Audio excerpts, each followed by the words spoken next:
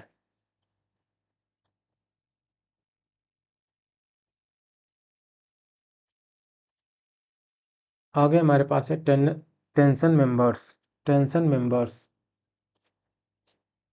Net sectional area for plate. Net sectional area for plate A net is equal to होता है T into bracket में B minus N into D dash plus S one square upon 4g1 plus S two square upon 4g2। Net sectional area for plate A net is equal to T into bracket में B minus N into D dash plus S one square upon 4g1 plus S two square upon 4g2।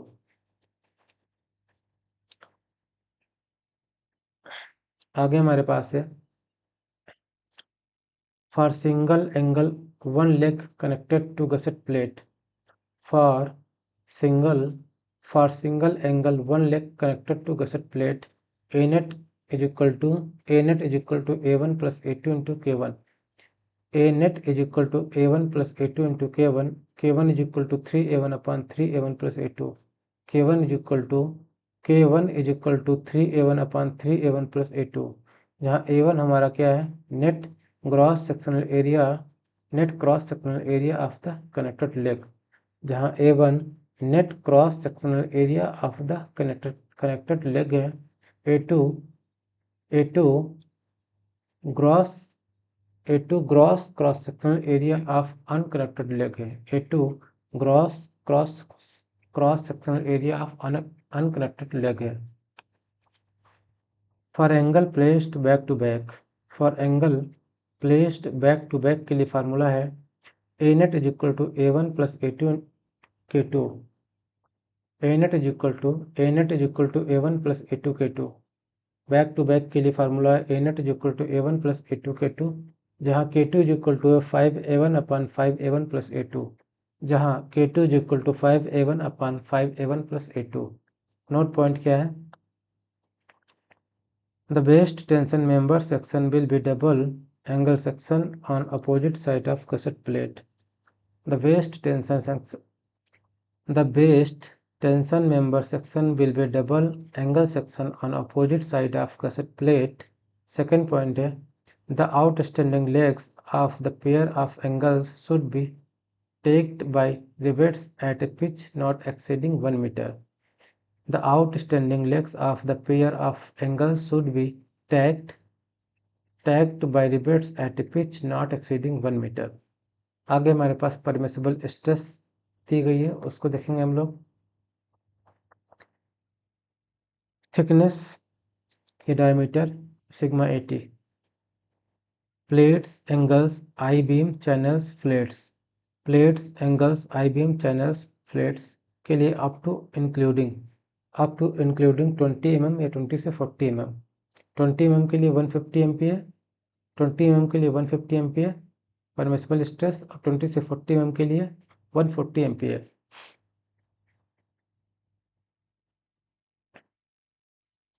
Greater than 40 mm के लिए 138 MPa।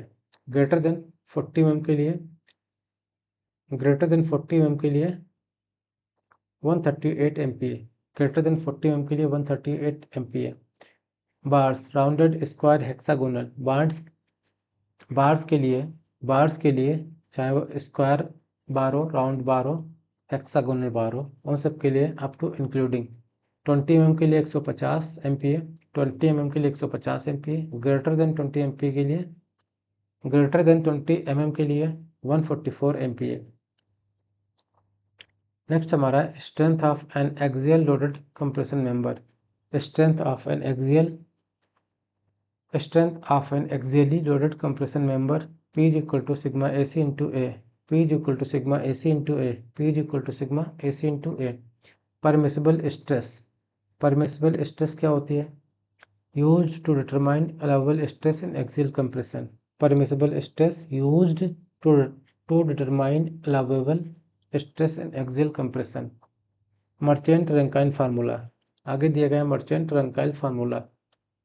Merchant Rankine formula, Merchant Rankine formula sigma AC is equal to 0.6 into FCC into FY, FCC into FY upon FNCC plus FNY की power 1/n। ये हमारा Merchant Rankine formula है। Merchant Rankine formula sigma AC is equal to 0.6 into FCC into FY upon FCC plus FY की power 1/n। Elastic critical stress in compression, elastic critical stress in compression के लिए formula है FCC is equal to pi square E upon lambda square, pi square E upon lambda square. Elastic critical stress in compression FCC is equal to pi square into E upon lambda square, जहाँ lambda हमारा slenderness ratio है।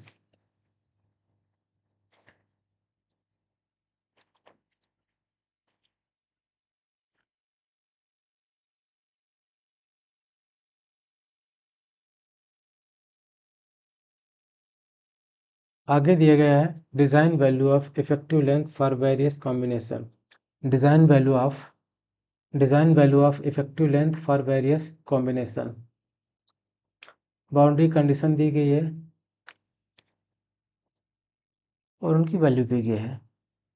Translational at one end, एक and पर translation rotation है, दूसरे and पर translation और rotation है।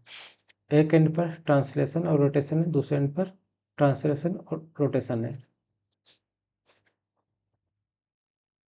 अगर ट्रांसलेशन और रोटेशन एक एंड पर दोनों अगर रिस्ट्रेंड है, एक एंड पर अगर दोनों रिस्ट्रेंड है और दूसरे एंड पर दोनों फ्री है तो वैल्यू होगी 2L। एक एंड पर दोनों रिस्ट्रेंड है और दूसरे एंड पर दोनों फ्री है तो वैल्यू होगी 2L। एक एंड पर अगर ट्रांसलेशन फ्री है, रोटेशन रिस्ट्रेंड है, ट्रांसलेशन फ्री है लेकिन रोटेशन रिस्ट्रेंड है एक एंड पे, दूसरे एंड पे ट्रांसलेशन फ्री है जबकि रोटेशन रिस्ट्रेंड है तो वैल्यू होगी 2L। यानी ट्रांसलेशन दोनों एंड पे ट्रांसलेशन रिस्ट्रेंड है जबकि रोटेशन नहीं, एक एंड पे ट्रांसलेशन फ्री है, रोटेशन रिस्ट्रेंड है, दूसरे एंड पर ट्रांसलेशन फ्री है, रिस्ट्रेंड रोटेशन है, रोटेशन रिस्ट्रेंड है तो वैल्यू होगी 2L। थर्ड कंडीशन है एक एंड पे रोटेशन ट्रांसलेशन, एक एंड पे ट्रांसलेशन रिस्ट्रेंड है जबकि रोटेशन फ्री है, दूसरे एंड पे ट्रांसलेशन रिस्ट्रेंड है जबकि रोटेशन फ्री है, रोटेशन फ्री है तो वैल्यू होगी 1। ट्रांसलेशन रिस्ट्रेंड है, रोटेशन रिस्ट्रेंड है एक एंड पे, दूसरे एंड पे ट्रांसलेशन फ्री है जबकि रोटेशन रिस्ट्रेंड है तो वैल्यू होगी 1.2L। और अगली कंडीशन है पहले एक एंड पे रोटेशन और ट्रांसलेशन दोनों रिस्ट्रेंड है, यानी मना है, दोनों नहीं हो सकती है। दूसरे एंड पे ट्रांसलेशन रिस्ट्रेंड है जबकि रोटेशन हो सकता है तो उसके लिए वैल्यू है 0.8L।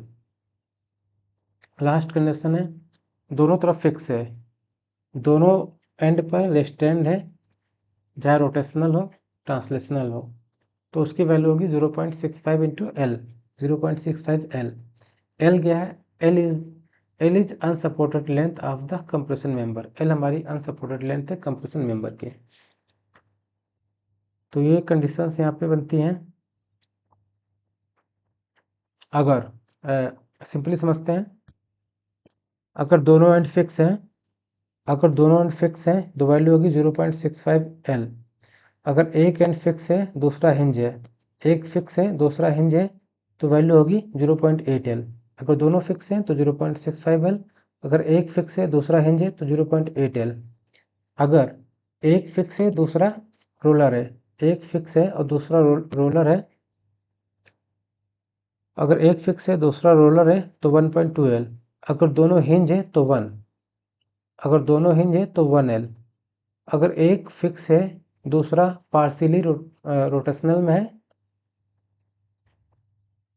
या फुल्ली रोटेशन में है तो 2L।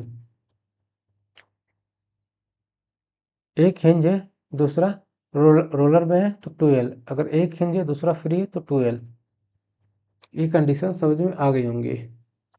तो आज के लिए स्टील हम यहीं पे इस वीडियो को रोक ख़त्म करते हैं, रोकते हैं। कल हम लोग इसके आगे कंटिन्यू करेंगे।